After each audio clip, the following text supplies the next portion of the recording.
I had just cut the net from the seal's neck, but the photograph showed the line still buried in her throat.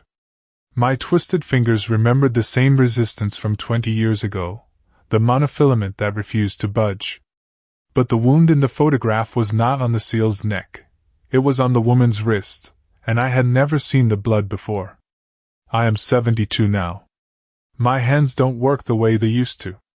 The fingers on my left hand curl inward from 27 years of cutting fishing line, of reaching into enclosures, of prying open the mouths of pelicans who had swallowed hooks.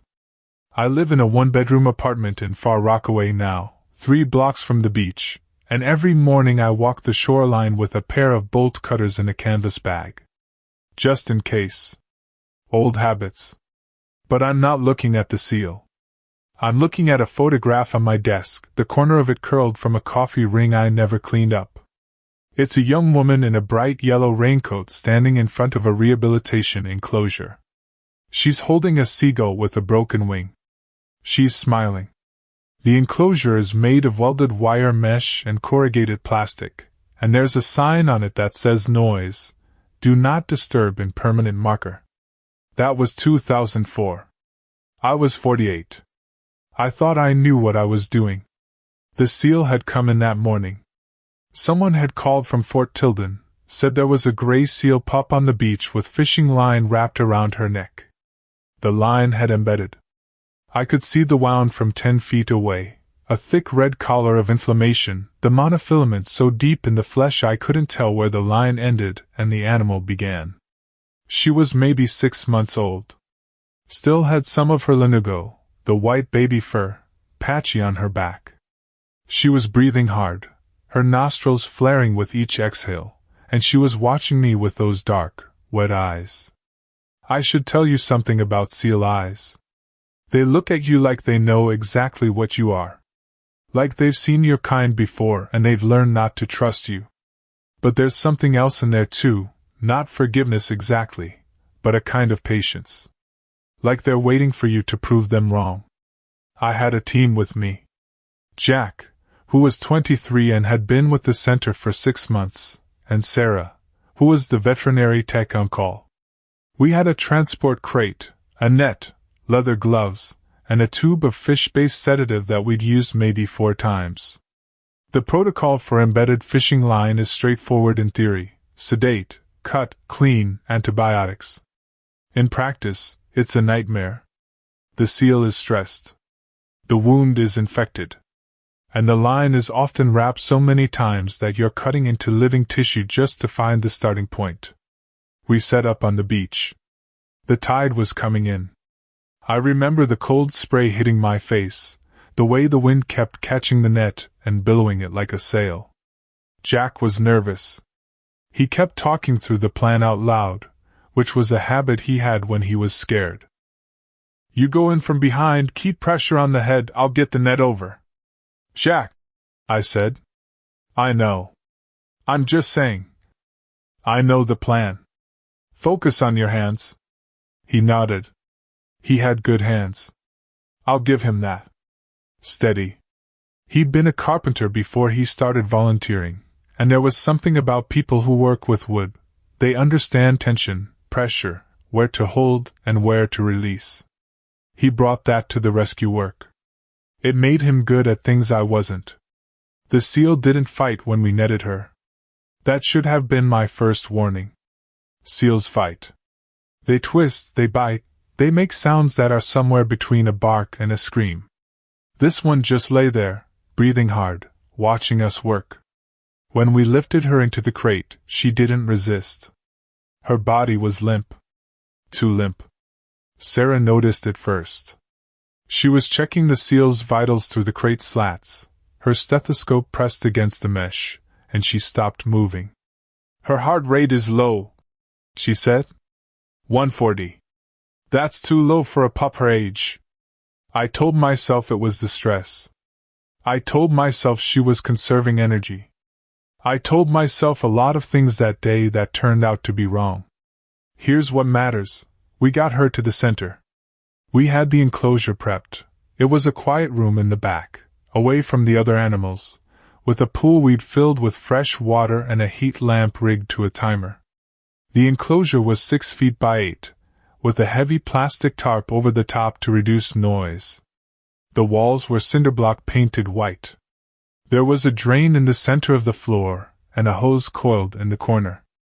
It wasn't much, but it was warm and clean and quiet. We sedated her on the table. I made the first cut into the line around her neck, and that's when I saw it. The monofilament had been there so long that the skin had grown around it. The flesh had healed over the top of the line, like a tree growing around a fence wire. I had to cut into healthy tissue to get to the embedded sections. The line had wrapped 7 times around her neck, and each loop had to be teased out individually, the skin peeling back as I went. And as I cut into that healthy tissue, I knew the seal was just the latest in a long line of wounds I'd failed to see coming. Sarah was monitoring her vitals. Her heart rate was dropping. 120. I kept cutting. 110. Give her more fluids, I said. I need you to wrap it up, Jack. I could feel the blood on my gloves, warm and slick. The wound was deeper than I'd thought. The line had cut through the blubber layer and into the muscle. I could see the white of the underlying tissue. I kept telling myself she was fine. She was young. She was strong. Her heart rate would come back up once the pressure was off. 105. Jack! I'm almost through. But I wasn't. There was one last loop, buried so deep that I couldn't get the scissors under it. I tried from the left. I tried from the right. Each attempt made the wound wider, the blood flow heavier. 100. I remember looking up at Sarah. She had her hand on the seal's chest, feeling for a heartbeat that was getting weaker. She didn't say anything. She didn't have to. I knew what the numbers meant. I made a decision in that moment. I decided to cut blind. I slid the scissors into the wound, felt for the line with the tips, and snipped. The seal's body went still. The real mistake here is thinking that experience protects you. That the more rescues you do, the more you're immunized against failure. But it's the opposite. Each success makes the next failure worse, because you know exactly what you could have done differently. You replay the sequence over and over, and every time you find a different moment, a different choice, that would have changed the outcome. I didn't know the line had wrapped around her trachea until the necropsy. The last loop I'd cut had been the one keeping pressure on it. When I cut it, the weakened cartilage collapsed. She didn't drown. She just stopped being able to breathe. Her heart slowed until it stopped. Sarah said it was inevitable. She said the damage was already done, that the trachea had been compromised for weeks, that there was nothing I could have done. She said it because she's a good person. She said it because she knew I needed to hear it. But I've spent 18 years going back to that moment, and I know what I did. I rushed. I felt the pressure of the dropping heart rate, and I rushed instead of thinking. The seal's name was not a name. We didn't name her. We called her by her case number, 04-237. I still remember the number. I still remember the way she smelled, fish and salt and something metallic, like wet copper. I still remember the heaviness of her body when we lifted her onto the gurney, the way the life had drained out of everything but the weight. I didn't cry. Have you ever carried something that was already gone, but your hands refused to let go and your eyes refused to cry? I don't cry. But I went home that night and I sat in my kitchen and I stared at the wall for 3 hours. My wife, my ex-wife now, but my wife then, she came in and put a cup of tea in front of me and didn't say anything. She knew. She always knew. What strikes me at this point in remembering is that the seal's death wasn't the worst part. The worst part was what came after.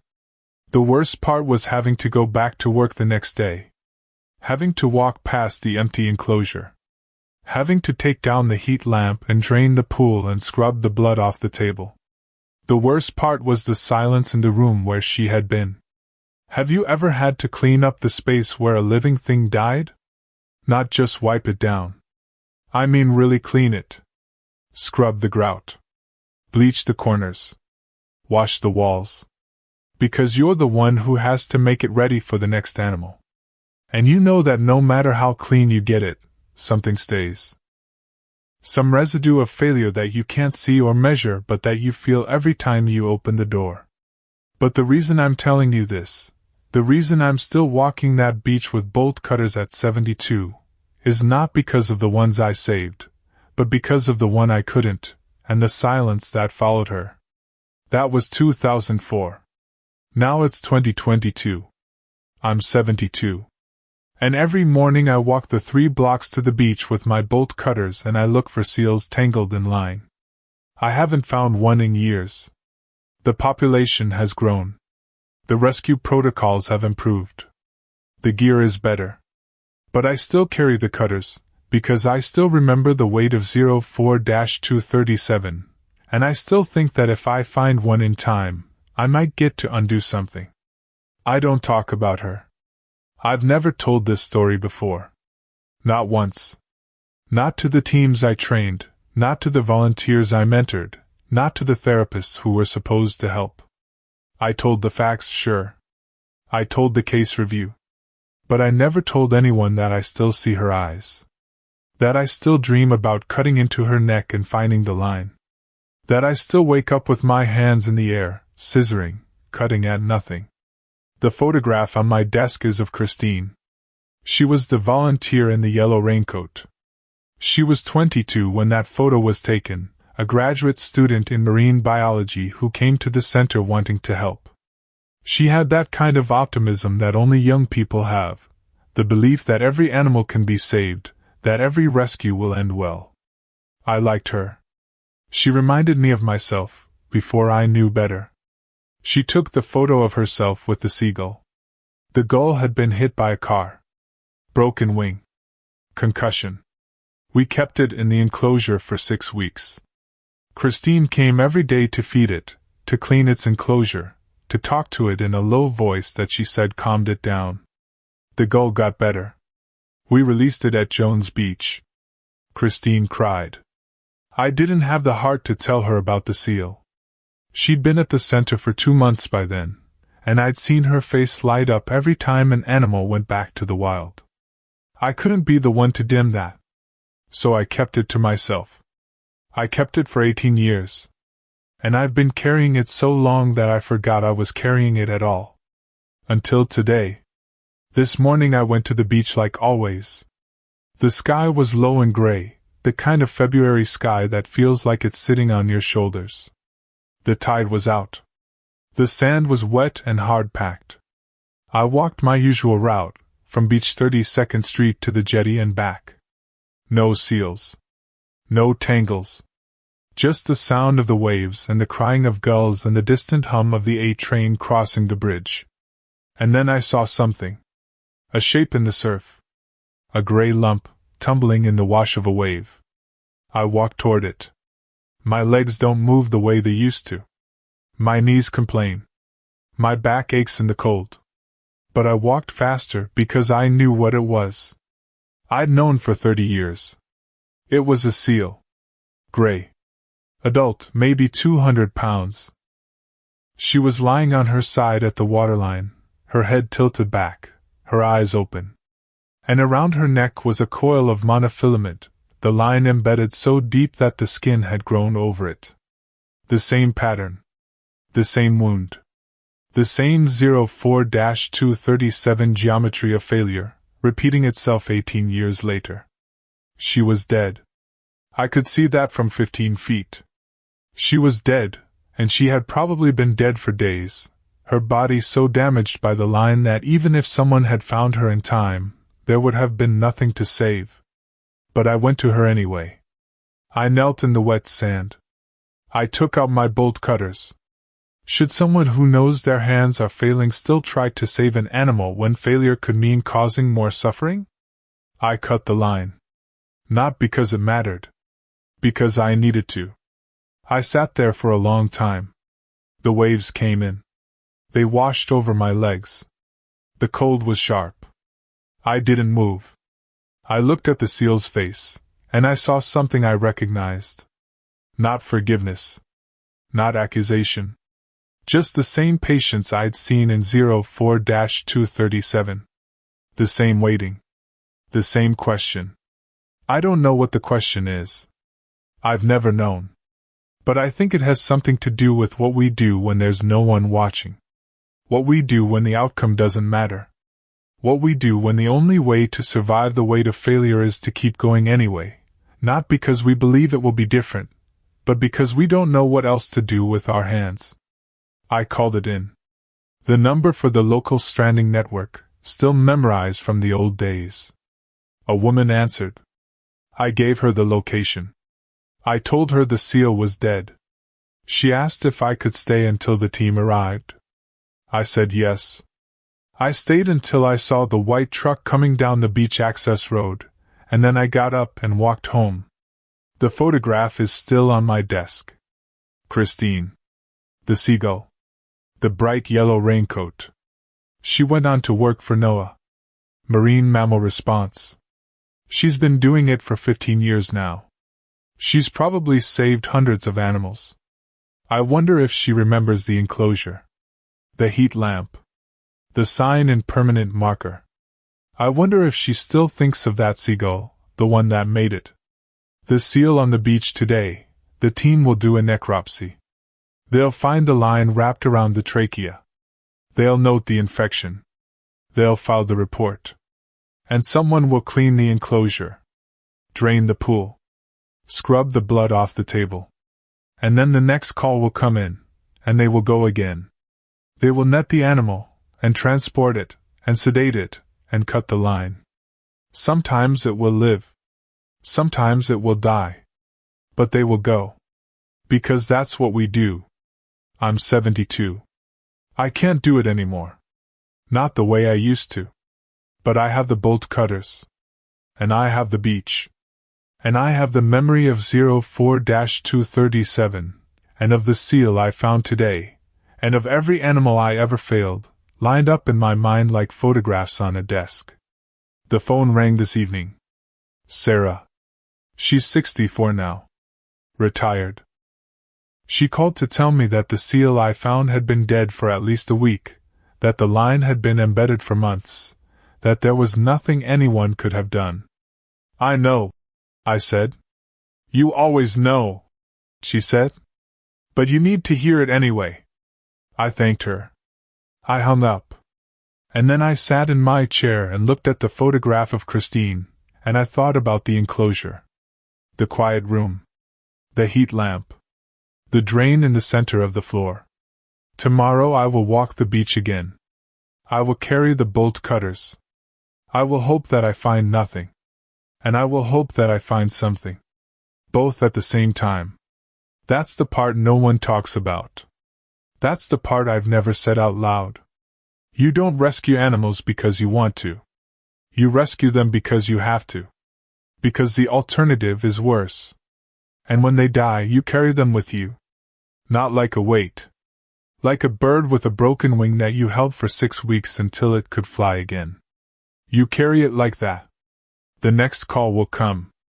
And the team will go. And I will be here, in my apartment in Far Rockaway, with my bolt cutters and my photograph and my 18 years of silence, listening to the tide come in.